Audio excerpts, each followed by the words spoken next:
Welcome guys, जे clone job channel में आपका बहुत बहुत स्वागत है। आज के इस वीडियो में हम डिस्कस करने वाले हैं मल्टीपल चॉइस क्वेश्चन जो आपके एंट्रेंस एग्जाम कंपटीशन एग्जाम के लिए बहुत हेल्पफुल है। ठीक है, सो ये देखिए, आप जैसे देख सकते हो मल्टीपल चॉइस क्वेश्चन। ठीक है, और आपके एंट्रेंस एग्जाम बहुत नज़दीक आ चुके हैं, ऐसे में आपको तैयारी और बेटर बनाना है। ठीक है, तो आप देख सकते हो पहला क्वेश्चन है, अदरक में वानस्पतिक प्रजनन के द्वारा होता है। ठीक है, vegetative propagation in ginger take place by, बताइए किसके थ्रू होता है अदरक में प्रजनन? वुलविल, राइजोम, ऑफसेट या फिर लीवर्स। हिंदी में भी आपके सामने ऑप्शन दिया हुआ है, बता दो, किसी एक पर टिक लगा दो आपको, ताकि आपकी प्रैक्टिस भी अच्छी हो जाए। तो आपने लगा दिया होगा टिक वैसे बेसिकली, तो चेक नाउ, इसका राइट ऑप्शन हो जाएगा आपका ऑप्शन 2। ठीक है, जिन का सही था बहुत बहुत धन्यवाद, यानी कि इसका राइट ऑप्शन हो जाएगा राइजोम। ठीक है, राइजोम के थ्रू होता है। चलते हैं क्वेश्चन की ओर। अगला क्वेश्चन है आपका, निम्न में से कौन सा फल असत्य फल है? In the following which fruit is false fruit, बताइए। In the following which fruit is false fruit? मक्का, आम, सेव, टमाटर, बताइए। आपने पढ़ा होगा असत्य फल तो गाइस 12th में। लगा दो टिक, लगा दिया, चेक नाउ, इसका राइट ऑप्शन हो जाएगा ऑप्शन 3 एप्पल। ठीक है, ये एक असत्य फल है, फॉल्स फ्रूट है। पता नहीं है तो पता कर लो गाइस, ये मैंने आपको बता दिया है। एंट्रेंस एग्जाम में, कंपटीशन एग्जाम में ऐसे क्वेश्चन बनते हैं। ठीक है ना, और जिन का सही था बहुत बहुत धन्यवाद।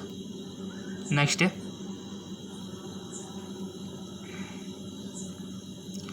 निम्न में से किस सजीव में कोशिका भित्ति का पूर्णतः अभाव होता है?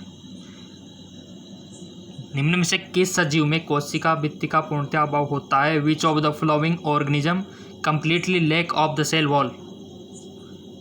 Nitrobacter, nitrosomonas, non stop, mycoplasma. Most important question, repeat हो सकता है, चांसेस है।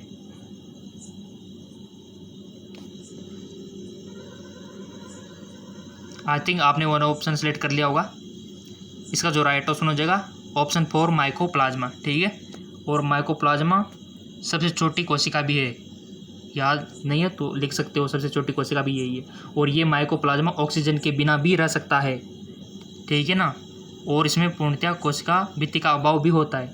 ये छोटा मोटा नहीं है माइकोप्लाज्मा, बहुत सारे कैरेक्टरिस्टिक आपको याद रखना है। नेचर, पहला है कि ये सबसे छोटी कोशिका है, अगला है कि ये इसमें कोशिका भित्ति का अभाव होता है, अगला है कि ये ऑक्सीजन के बिना भी रह सकता है।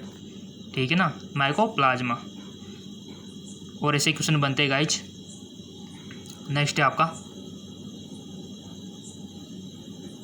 कोई भी इंट्रेंस एग्जाम हो गया आपका, नर्सिंग, पैरामेडिकल, फार्मेसी, और इंट्रेंस एग्जाम जैसे कि DLT का होता है ना, वेटरनरी का होता है, नीट का होता है, ऐसे क्वेश्चन बनते हैं आपके, सभी देख लिया होगा आपने। पैटर्न तो सेम रहता है। हाँ, अगला क्वेश्चन है आपके सामने, कौन बनेगा करोड़पति वाला? ठीक है, निम्न में से कौन सा कवक सरसों पर परोपजीवी है? निम्न में से कौन सा कवक यानी कि फंजाई सरसों पर परोपजीवी है? Which is the parasitic fungi of mustard? Yeast, penicillin, rhizopus, albugo, बता दो गाइज। इसका राइट ऑप्शन टिक लगा दो, गलती सही बट टिक लगाओ, टिक लगाना सीखो, तुक्का मारना सीखो, क्या पता सही हो। लगा दिया, तो इसका राइट ऑप्शन हो जाएगा 4 एल्बुगो। गलत है तो वीडियो को 2 से 3 बार देख लेना, सिंपल सी बात है, ये पनिशमेंट है आपकी। और इंट्रेंस एग्जाम देखो, फ़ायदा भी आपका होगा, 2 बार देखो, 10 बार देखो वीडियो का, आपका फ़ायदा होगा।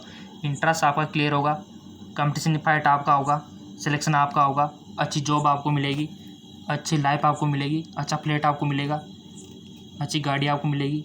ठीक है ना, तो आपका फ़ायदा, वीडियो अच्छे देखोगे, अच्छी जॉब मिलेगी। ठीक है ना, और साथ में इज्जत यानी कि रेपुटेशन भी आपको मिलेगा। ठीक है ना, आपको पता है कि विलेज लाइफ यानी कि गाँव में तो आपको पता है कोई भी जॉब लग जाए तो उसकी रेस्पेक्ट इतनी होती है, पूछो मत हो। ठीक है, हर जगह देख लो, सिटीज़ में, गांव में, हर जगह वैल्यू होती है। ठीक है, पढ़ने वालों की, अच्छे से पढ़ो, रटना नहीं है, समझना है। अगला क्वेश्चन है आपका,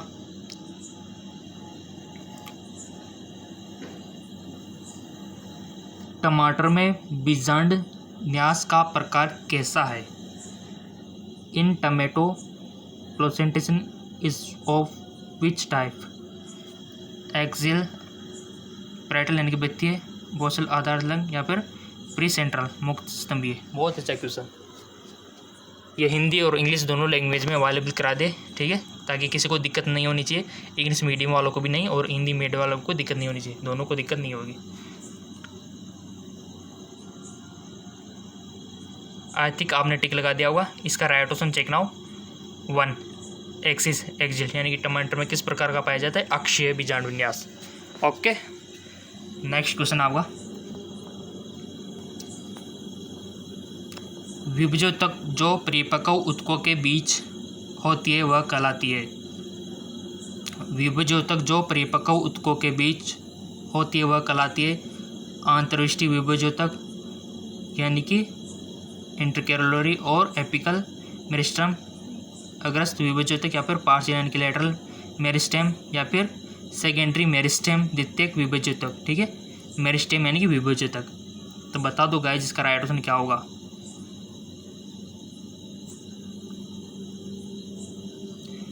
परिपक्व ऊतकों के बीच होती है, बिटवीन मैच्योर टिश्यू, इस कॉल्ड क्या बोलते हैं उसको? टिक लगा दिया आपने किसी एक पर? ये 4 ऑप्शन आपके सामने ये वाले लगा दो, किसी एक पर लगा दिया। चेक नाउ, इसका राइट ऑप्शन हो जाएगा फर्स्ट। जिन्होंने फर्स्ट पर लगाया उनका बहुत बहुत धन्यवाद। इसका राइट ऑप्शन हो जाएगा एपिकल इंट्रा कैपिलरी। ठीक है, अंतर्विष्ट विभजोतक। ठीक है, नेक्स्ट है आपका, चाय की पत्ती में कौन सी सरल अस्थायी ऊतक होती है? चाय की पत्ती में प्रेनिकाइमा यानी कि मृदुतक, कोलेनिकाइमा यानी कि स्थूलकोणातक, और स्क्लेरॉइड यानी कि कड़क, और याद लास्ट है हमारा स्क्लेरेंकाइमा फाइबर। हिंदी में समझ में नहीं आता है, ऊट पटांग से नाम यहाँ पर दिए हुए हैं, तो आप इंग्लिश का सहारा ले सकते हो। पेरेनिकाइमा, कोलेनिकाइमा, स्क्लेरोइड, स्क्लेरेन फाइबर, सब कुछ इंग्लिश में अच्छा खासा दिया हुआ है। तो आपके एग्जाम में भी इंग्लिश लैंग्वेज दी होती है, आपको बिल्कुल भी घबराना नहीं है। हिंदी में देखो कुछ समझ में नहीं आता तो आप इंग्लिश का सहारा ले सकते हो। ठीक है, तो बता दो चाय की पत्ती में कौन सा सरल अस्थायी ऊतक होते हैं? In the leave of tea which simple permanent tissue in present. सरल अस्थायी ऊतक, आई होप आपने चूज कर लिया होगा 1 ऑप्शन। इसका राइट ऑप्शन हो जाएगा 3rd यानी कि स्क्लेरॉइड कड़क। ठीक है, ये वाला होता है, ये वाला। ठीक है, नेक्स्ट,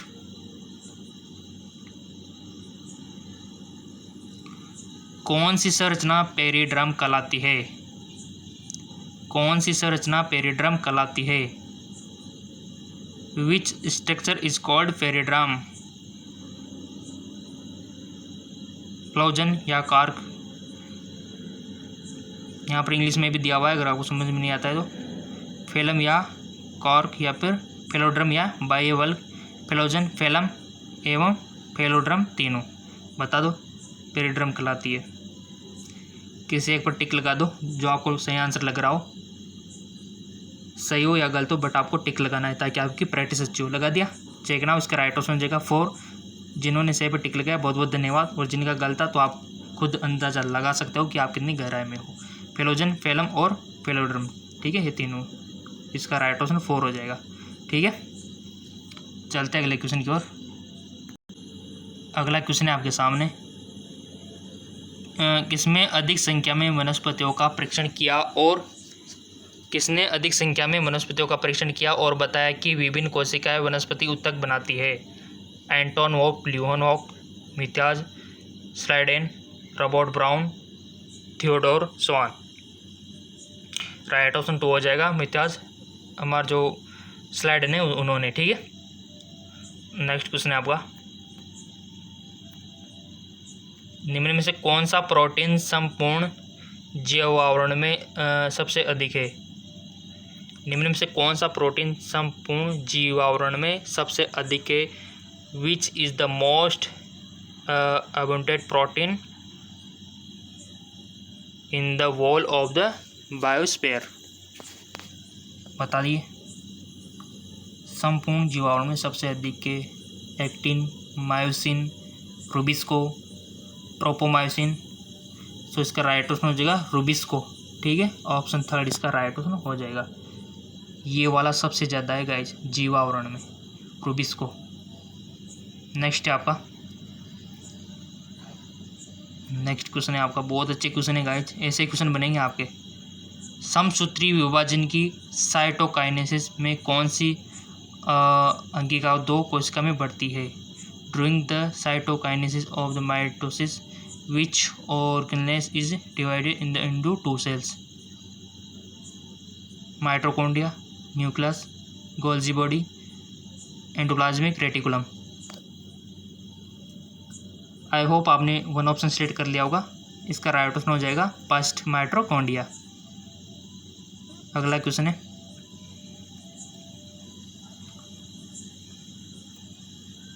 पोरेंस प्रोटीन है जो निम्न में से किस संरचना को बाह्य झिल्ली से में बड़े झिल्ली बनाती है? पोरेंस प्रोटीन है जो निम्न में से किस संरचनाओं की बाह्य झिल्ली में बड़े छेद बनाती है? Endoplasmic reticulum, nuclear membrane, mitochondria, Golgi body. So guys आपका राइट ऑप्शन हो जाएगा थर्ड, यानी कि माइटोकॉन्ड्रिया। ठीक है, कितना अच्छा क्वेश्चन है। अगला बहुत मोस्ट इंपॉर्टेंट क्वेश्चन है गाइज। C3 पौधों में प्राथमिक CO2 ग्राहक एवं प्राथमिक CO2 उत्पादक क्रमशः क्या है? ये आपके सामने दिए हुए हैं ऑप्शन, RUBP और PGA BBB, RUBP। इसका राइट ऑप्शन थर्ड वाला हो जाएगा गाइज। ठीक है, नेक्स्ट क्वेश्चन है, बहुत अच्छे क्वेश्चन है। इलेक्ट्रॉन परिवहन तंत्र के दौरान एक NADH के अणु एवं एक FADH2 के अणु के ऑक्सीडेशन में कितने ATP बनते हैं? बहुत अच्छा question. 6 ATP, 4 ATP, 10 ATP, 5 ATP। बता दो गाइज इसका राइट ऑप्शन क्या हो सकता है? सो सिंपल, इसका राइट ऑप्शन हो जाएगा आपका ऑप्शन 4, यानी कि 5 ATP। ठीक है,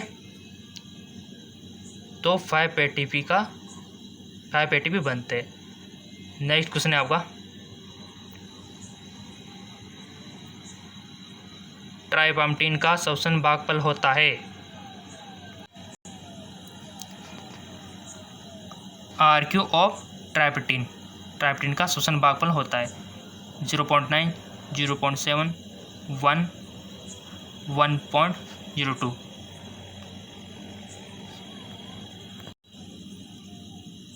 सो गाइज इसका राइट ऑप्शन 2, यानी कि 0.7। ठीक है, ये होता है RQ, और RQ सबका पता होना चाहिए गाइज आपको, RQ। ठीक है, अगला है आपका, कौन सा वृद्धि नियामक बीज के अंकुरण का अवरोध करता है? Which growth regulator inhibit the seeds germination? कौन सा पादप हार्मोन है जो वृद्धि को रोकता है? एब्सिसिक एसिड, एथिलीन, साइटोकाइनिन या फिर जिब्रेलिन। ये सब पादप हार्मोन है गाइज। इसके ऊपर वीडियो भी बनाया था मैंने पादप हार्मोन के ऊपर, जिन्होंने देख लिया वो तो 100% सही करेगा इसको। और ऐसे क्वेश्चन देखो बन गए ना, ऐसे क्वेश्चन बनते हैं। ठीक है, तो राइट नाउ इसका राइट ऑप्शन हो जाएगा गाइज, टिक लगा दो। पहले तो आप लगा दिया, एक रफ कॉपी लेके बैठा करो गाइज, उसमें लगाया करो टिक, फिर एनालिसिस किया करो कि कितने सही थे कितने गलत है, और ऐसे स्टूडेंट आगे जाते हैं। क्योंकि आजकल कंपटीशन बहुत ज़्यादा, क्या बहुत ही ज़्यादा हो गया है। आपके कंपटीटर आगे निकल जाएंगे और थोड़ी सी भी वो आड़ मेहनत कर लेंगे ना तो। सो इसका right option first, abscisic acid. ठीक है, ये होता है वृद्धि नियामक, ग्रोथ रेगुलेटर इनहिबिट। नेक्स्ट है आपका, कौन से बैक्टीरिया नाइट्राइट को नाइट्रेट में ऑक्सीडाइज करते हैं? बहुत अच्छा question. Which bacteria oxidize the nitrate into nitrate? Nitrobacter, nitrococcus, pseudomonas, nitrosomonas. बता दो गाइज, मोस्ट इंपॉर्टेंट क्वेश्चन है, बार बार पूछा जा सकता है आपसे।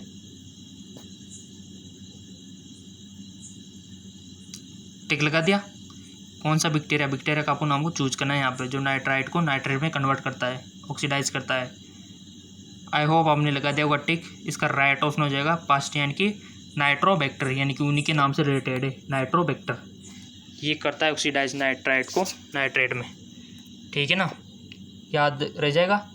चाहे तो आप इसका स्क्रीनशॉट ले सकते हो, आपके मोबाइल में ऑप्शन है स्क्रीनशॉट लेने का। अगर नहीं लेना चाहते तो आप लिख सकते हो, लिखना भी नहीं चाहते तो वीडियो को 2 से 3 बार देख लेना, वैसे याद हो जाएगा आपको, ठीक है।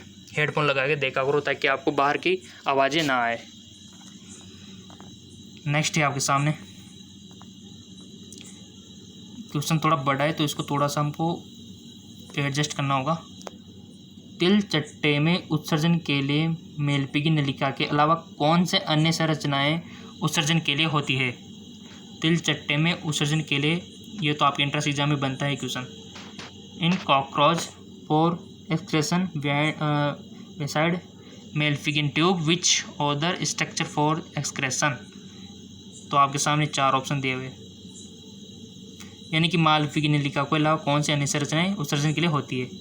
नेप्रोसाइट, सिका कोशिकाएँ और हरित कोशिकाएँ, यूरोकोस ग्रंथियाँ, हरित ग्रंथियाँ और वसाकाएँ, यूरोकोस ग्रंथियाँ, वसाकाएँ, नेप्रोसाइट, उत्सर्जिकाएँ, हरित ग्रंथियाँ, नेप्रोसाइट। बता दो अब, 4 ऑप्शन हो चुके। आपको किसी वन पर टिक लगाना है, फर्स्ट पे लगाओ, सेकंड पे लगाओ, किसी एक पर आपको टिक लगाना है। लगा दिया, गलत हो सही हो तो बाद में पता चलेगा, बट टिक लगाओ पहले आप। लगा दिया तो इसका राइट ऑप्शन हो जाएगा 3rd, ठीक है, यानी कि यूरोकोस ग्रंथियाँ, वसाकाएँ और नेप्रोसाइट होती है, ठीक। चलते आगे एक और, बहुत अच्छे क्वेश्चन है गाइज। चैनल सब्सक्राइब नहीं किया तो सब्सक्राइब कर लो और अपने दोस्तों के साथ शेयर करो ताकि उनकी भी तैयारी अच्छी हो जाए इस लॉकडाउन में, कोरोना वायरस में। क्योंकि अभी कोचिंग सेंटर बंद है, स्कूलें बंद है, तो आपका कोचिंग सेंटर बंद है तो कहाँ से तैयारी करोगे? तो मैं जितना हो सके यहाँ पर तैयारी कराने की कोशिश कर रहा हूँ आपके एंट्रेंस की, कंपटीशन की। मानव के शरीर में सबसे बड़ी पाचन ग्रंथि कौन सी है? Which is the largest digestive gland of the body in human? Liver, pancreas, sublingual gland या फिर गैस्ट्रिक ग्लैंड? सबसे बड़ी पाचन ग्रंथि, टिक लगा दिया। चेक ना, इसका राइट ऑप्शन हो जाएगा फर्स्ट यानी कि लीवर, ठीक है। और गाइज आपसे इसी प्रकार से दूसरा क्वेश्चन पूछा जाए कि मानव शरीर में सबसे बड़ी बहिस्रावी ग्रंथि कौन सी, यानी कि एंडोक्राइन एक्सोक्राइन ग्रंथि कौन सी है? एक्सोक्राइन। तो आपको क्या बताना है? Simple, thyroid. थायराइड हमारी एक्सोक्राइन है क्या? नहीं, एंडोक्राइन है, ठीक है। कंफ्यूज, देखो कंफ्यूज जानबूझ के मैंने आपको कंफ्यूज किया है। एंडोक्राइन की बात कहे तो आपको थायराइड बताना है, और एक्सोक्राइन यानी कि बहिस्रावी तो लीवर पे टिक करना है, क्योंकि ये बहिस्रावी है, ये हमारी एक्सोक्राइन है। एंडोक्राइन की पूछे तो आपको थायराइड बताना है, ठीक है। कंफ्यूज नहीं होना है, अभी मैंने आपको कंफ्यूज कर दिया था। जो हो गए होंगे तो आप लगा सकते हो, और जो कंफ्यूज नहीं हो समझो वो इंटेलिजेंट है। नेक्स्ट है आपका क्वेश्चन है, flowing not present in the saliva, amylase,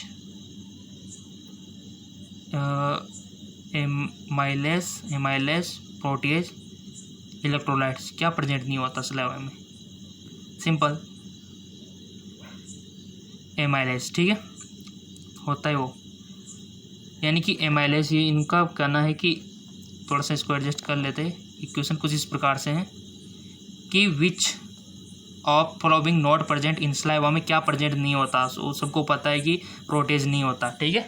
electrolyte भी होते हैं, एमाइलेज भी होता है, और लाइसोजाइम भी होते हैं, प्रोटीज नहीं होते, ठीक है।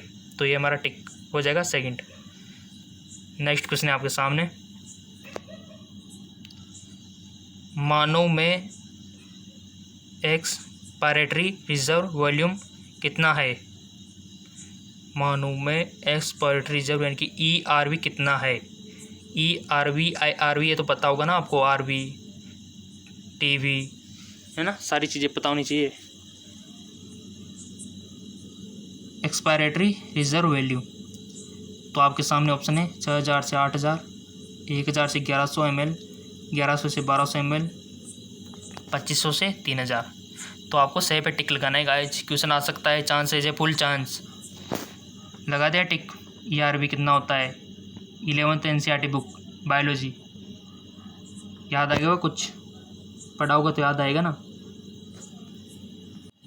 अगर आपको याद नहीं है तो याद कर लो, टाइम है अभी तो। सो इसका राइट ऑप्शन हो जाएगा 2। 1000 से 1100 ml ERV होता है, ठीक है, वैल्यू 1000 से 1100 ml, ठीक है। चलते हैं नेक्स्ट क्वेश्चन की ओर। बहुत अच्छे क्वेश्चन है गाइज। एक स्वच्छ व्यक्ति के रुधिर में प्रति 100 मिली कितना हीमोग्लोबिन होता है? बहुत अच्छा क्वेश्चन, सिंपल सा क्वेश्चन है गाइज। एक व्यक्ति के रुधिर में जो 100 मिलीलीटर जो ब्लड होता है इसमें कितना हीमोग्लोबिन होता है नॉर्मल? जैसे 8 ग्राम, 20 से 21 ग्राम, 8 से 9 ग्राम, 12 से 16, तो सिंपल सी बात है 12 से 16 ग्राम होता है। ऑप्शन 4 हमारा राइट है, ठीक है। पता है? पता नहीं है तो कर लेना, ये मैंने आपको बता दिया है, 12 से 16 नॉर्मल होता है, ठीक है। चलते आगे की ओर, थोड़ा सा एडजस्ट हो गया ये। ऐसे ही क्वेश्चन बनते हैं और 12 से 16 ग्राम इसका नॉर्मल वैल्यू होता है।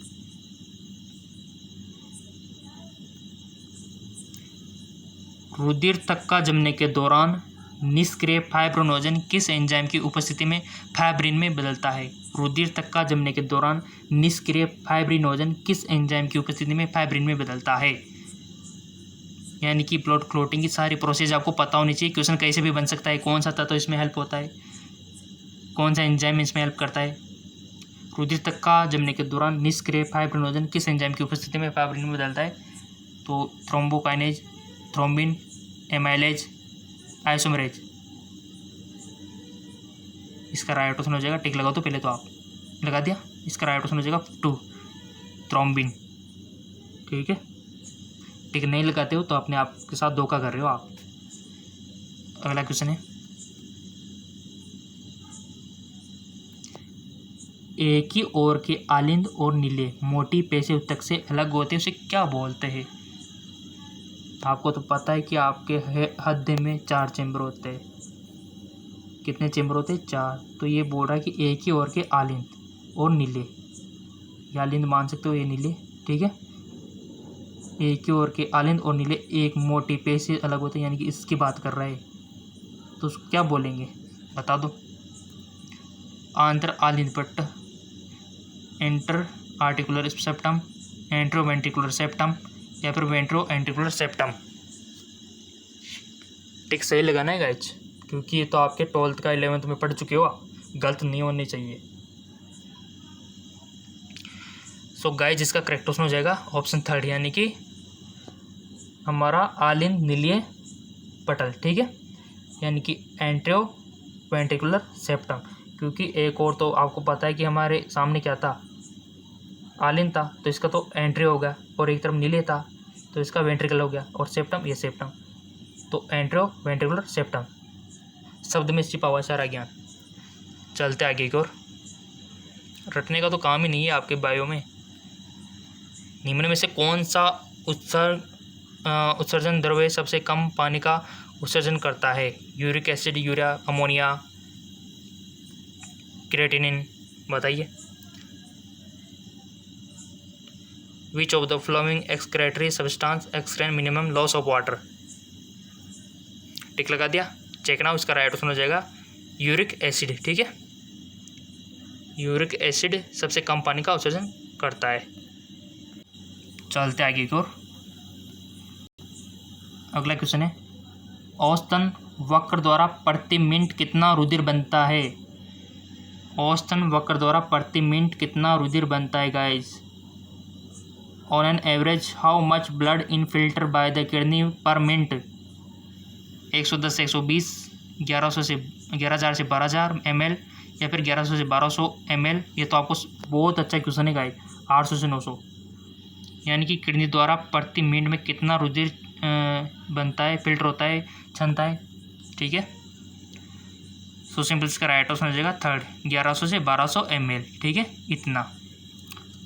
नेक्स्ट क्वेश्चन है आपका, बहुत अच्छा क्वेश्चन था, और आज के तो बहुत ही अच्छे क्वेश्चन है। चैनल को सब्सक्राइब नहीं किया तो सब्सक्राइब कर लो, बेल आइकन पर प्रेस कर लो इसी प्रकार के वीडियो पाने के लिए, ताकि आपकी तैयारी बहुत अच्छी हो जाए गाइस इस लॉकडाउन में।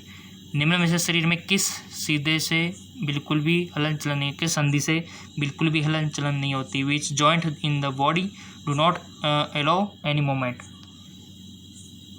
गियर एवल संधि, cartilage joint, hinge joint, fibrous joint, बताइए निम्न में से शरीर में किस जॉइंट में बिल्कुल भी हलचल नहीं होती, बताइए। ये सब जॉइंट के टाइप दे दे, किस में हलचल नहीं होती है। नॉट एलो एनी मोमेंट, टिक लगा दिया। इसका राइट ऑप्शन हो जाएगा 4, यानी कि फाइब्रस जॉइंट में, ठीक है। चलते आगे को।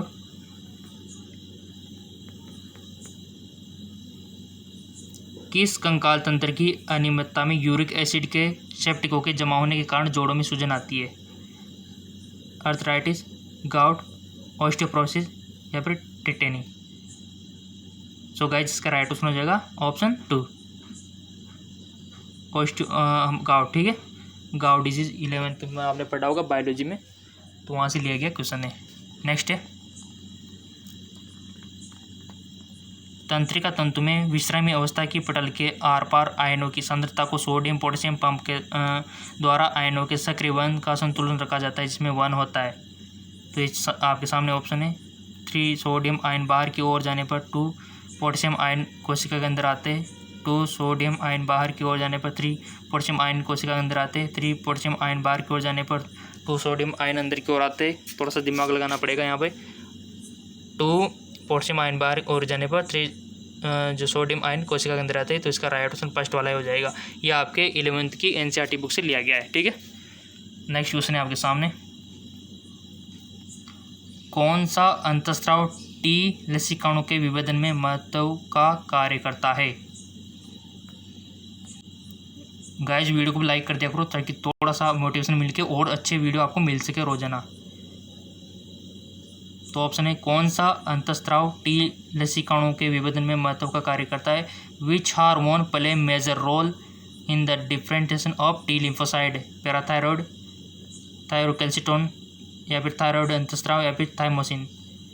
1 पे टिक लगा लो, सोच समझ के लगा लिया। इसका राइट ऑप्शन हो जाएगा 4, थाइमोसिन, ठीक है, यानी कि थाइमोसिन। नेक्स्ट क्वेश्चन है, in the following which hormone is not steroid? निम्न में से कौन सा अंतःस्रावी स्टेरॉयड प्रकार का नहीं है? कौन सा हार्मोन स्टेरॉयड नहीं है? एल्डोस्टेरोन, प्रोजेस्टेरोन, नॉन एड्रेनलिन या फिर एंड्रोजन। स्टेरॉयड नहीं है, बहुत अच्छा क्वेश्चन। यानी कि आपको पता होना चाहिए कौन कौन सा स्टेरॉयड है, ठीक है। टिक लगा लिया। इसका राइट ऑप्शन हो जाएगा 3rd, यानी कि नॉन एड्रेनलिन हमारा स्टेरॉयड नहीं है, बाकी सब स्टेरॉयड है, ठीक है। नेक्स्ट है आपका, स्त्रियों के नई मुख द्वारा ली जाने वाली गर्भ निरोधक गोली को क्या कहा जाता है? New oral contraceptive for the female contain non steroidal preparation they're called. Progesterone, Saheli, सब आपके एनसीईआरटी से क्वेश्चन बनते हैं गाइस, मैं आपको बता दूं। प्रोजेस्टेरोन, एस्ट्रोजन, तो उसका नाम आपको बताना है। गोली को क्या कहा जाता है? बहुत अच्छा क्वेश्चन है। उस गोली को, उस टेबलेट को क्या बोला जाता है? उसको बोला जाता है सहेली, ठीक है। अगला क्वेश्चन है आपका, प्रोजेस्टेरोन अंतःस्राव से, यानी कि the progesterone hormone is secret from, किससे सीक्रेट होता है? यानी कि प्रोजेस्टेरोन का सीक्रेशन किसके थ्रू होता है? बहुत अच्छा क्वेश्चन। थोड़ा सा जूम भी इसको कर लेते हैं ताकि आपको अच्छा सा कोई दिक्कत नहीं होनी चाहिए हमारे गाइज को, हमारे स्टूडेंट को। प्रोजेस्टेरोन किसके द्वारा सीक्रेट होता है, सीक्रेशन होता है? कार्पस लूटियम, ग्राफिन फुट्टिका या फिर ओवरिन फॉलिकल या फिर यूट्रस। प्रोजेस्टेरोन हार्मोन का सीक्रेशन किसके थ्रू होता है? टिक लगा दो किसी एक पर, और ये सब का सही जाना चाहिए। क्वेश्चन बनता है यहाँ से। सो सिंपल ही फर्स्ट, यानी कि कार्पस लूटियम, ठीक है। आपने देखा होगा कि कार्पस लूटियम बनता है, उससे प्रोजेस्टेरोन का सीक्रेशन होता है। अगर फर्टिलाइजेशन नहीं होता है, यानी कि हमारे जो अंडाणु है उससे शुक्राणु नहीं मिल पाते, तो ऐसी कंडीशन में इसका कार्पस लूटियम क्या होता है? कार्पस एल्बिकेंस में बदल जाता है, सफेद संरचना में, और हमारे प्रोजेस्टेरोन का हार्मोन बंद हो जाता है, सीक्रेशन होना बंद हो जाता है। क्योंकि जब कार्पस लूटियम नहीं रहा तो कहाँ से सीक्रेशन होगा? ऐसी कंडीशन में हमारा जो यूट्रस होता है, वहाँ की जो एंडोमेट्रियम लेयर है वो ब्रेक डाउन होकर वेजाइना के थ्रू, ब्लीडिंग के थ्रू बाहर आने लगती है। उसको मेंस्ट्रुअल साइकिल आप बोल सकते हो, ठीक है। समझ में आ गया? यानी कि मेंस्ट्रुअल साइकिल भी किससे आती है? प्रोजेस्टेरोन हार्मोन की कमी से ही आती है। तभी तो आपने देखा होगा कि किसी गर्ल्स को अगर मेंस्ट्रुअल साइकिल एमसी से बचना है तो वो प्रोजेस्टेरोन की गोलियां खाती लेती है कुछ टाइम के लिए, ठीक है ना। रोकना है कुछ टाइम, 4-5 दिन तक रोक सकते हो वैसे, तो प्रोजेस्टेरोन की गोलियां होती है, क्योंकि आपका लेवल बना रहता है ना उससे, तो आपका मेंस्ट्रुअल साइकिल नहीं होता। नेक्स्ट है आपका, समझ में आ गया होगा, नहीं आया तो पूछ सकते हो कमेंट बॉक्स में। बहुत अच्छे क्वेश्चन है और देख लेना, बहुत सारे क्वेश्चन तो आपको डायरेक्ट ही मिल जाएंगे। लाइक कर दो, चैनल को सब्सक्राइब कर दो। माता के द्वारा शुरुआत के दिनों में स्रावित दूध में पीले रंग का तरल कोलेस्ट्रॉम स्रावित होता है, जिसमें बच्चे को शरण करने के लिए कौन सी एंटीबॉडीज़ होती है? IgG, IgE, IgM या फिर IgA? बता दो गाइस इसका राइट ऑप्शन। और एलर्जी के लिए कौन सी होती है? एलर्जी के लिए simple IgE, E for allergy. ठीक है, तो यहाँ पर दूध के लिए पूछा है तो कौन सी होती है बताइए, टिक लगा दो। बच्चे को रक्षण करने के लिए कौन सी एंटीबॉडीज़ होती है? Simple IgA। ठीक है, अगर पता नहीं है तो याद रखना पड़ेगा, वीडियो को एक बार और देखना पड़ेगा ताकि आपकी तैयारी और बेटर हो जाए। IgA होती है। और देखना, वादा करता हूँ आपसे क्वेश्चन मिलेंगे बहुत सारे। ठीक है ना, तो वीडियो को लाइक और चैनल को सब्सक्राइब कर दो अगला वीडियो पाने के लिए, ताकि आपके एंट्रेंस कॉम्पिटिशन एग्जाम की तैयारी और बेटर हो सके। ठीक है, और ऐसे नॉलेजफुल वीडियो आपको मिलता रहे। कोई भी डाउट हो, किसी भी टॉपिक पर आपको चाहिए तो लिख देना कमेंट बॉक्स में, और आपके हर कमेंट का जवाब आपको मिलता रहेगा। ठीक है, तो बताइए नेक्स्ट वीडियो किस टॉपिक पे होना चाहिए, आप बता सकते हो। और अधिक मल्टीपल चॉइस क्वेश्चन चाहिए तो नीचे डिस्क्रिप्शन में लिंक दिया हुआ है, कौन सी बुक आपको परचेज करनी है वो भी लिंक मैंने डिस्क्रिप्शन में लिंक दिया हुआ है। ठीक है, और अधिक MCQ चाहिए तो हमारा GK MCQ जेम के चैनल है, उसको फॉलो कर सकते हो, उसका भी लिंक नीचे डिस्क्रिप्शन में दिया हुआ है। ठीक है, तो ओके, धन्यवाद।